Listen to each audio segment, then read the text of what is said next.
बिपरजॉय नाम के एगो चक्रवातीय तूफान अरब सागर में सक्रिय है। ये गुजरात के मांडवी तट से 15 तारीख के टकराए। ऐसा अनुमान लगवल जाई थे कि वो घड़ी एकर गति 130 से 150 किलोमीटर प्रति घंटा के रहत। एगो तूफान लागी गति बहुत ज्यादा विनाशकारी हो सकलक है। संचार सुविधा के बढ़ जाए से जान माल के क्षति तो कम हो जाए, बाकी तैयो एकरा से होल नुकसान के आशंका से देह सिहर जा रहल है। अपन शाब्दिक अर्थ नियन विपरजॉय बहुते विनाशकारी है।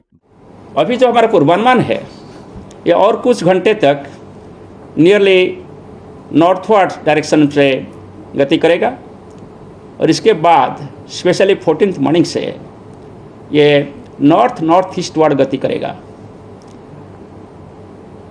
जब ये नॉर्थ ईस्टवर्ड गति करेगा तब 15 तारीख सुबह ये सौराष्ट्र और कच्छ कोस्ट के आसपास होगा और इसकी डायरेक्ट प्रभाव शुरू हो जाएगा। अभी इसके प्रभाव में सौराष्ट्र कच्छ कोस्ट के पास विंड स्पीड लगभग 50 to 60 kmph चल रहा है। भारत के पश्चिम उत्तर हिस्सा एकरा से प्रभावित हुए, बाकी मगध पर एकर अप्रत्यक्ष प्रभाव के नकारल न जा सकलक है। अरब सागर में एकर जन्म होवे के चलते दक्षिण पश्चिम मानसून केरल तट पर देरी से पहुंचल।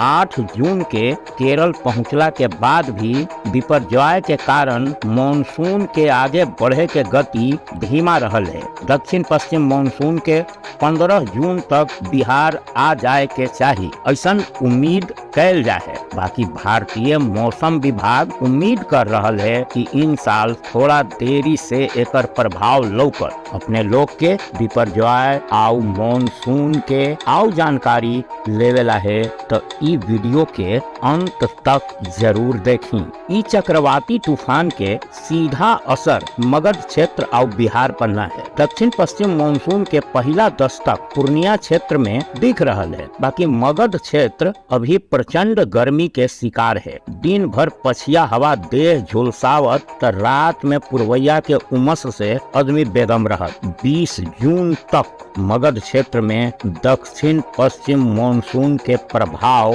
देखेला मिलत और वर्षा के संभावना भी 20 जून के पहले दिखाई न दे रहल है। ऐसने आउ जानकारी ला ई चैनल के सब्सक्राइब करी।